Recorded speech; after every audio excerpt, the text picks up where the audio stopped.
Un couvre-feu, c'est une mesure bien sûr extrêmement forte, en dernière étape avant un reconfinement total. C'est une mesure que veut absolument éviter le gouvernement. À Mions, les habitants, eux, sont déjà habitués à ce couvre-feu. Pendant le confinement, souvenez-vous, le maire avait pris un arrêté municipal pour imposer un couvre-feu entre 22h et 5h du matin.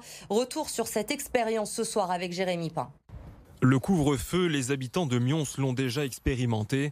Du 23 mars au 11 mai dernier, il était interdit de se déplacer dans la commune de 22h à 5h du matin, hormis pour raisons professionnelles ou de santé. On avait constaté que pas mal de rassemblements avaient lieu le soir, d'une vingtaine de personnes, ou 6 personnes, ou 7 personnes, avec consommation d'alcool, etc., et que ça troublait l'ordre public et que ça ne rentrait pas dans le cadre des mesures à respecter de crise sanitaire. Donc on avait décidé de frapper fort. Avec la nouvelle mesure, les élus de Mions se posent en précurseurs et regrettent le manque de concertation avec les petites communes. Les élus locaux, bien évidemment, c'est Lyon, Paris, Toulouse, etc. Mais c'est également la ville de Mions, c'est également la ville les autres villes d'à côté, les petites villes ou les moyennes villes. Donc quelquefois, je pense qu'on pourrait être un peu plus écouté. En moins de 2 mois, la municipalité a dressé 49 PV.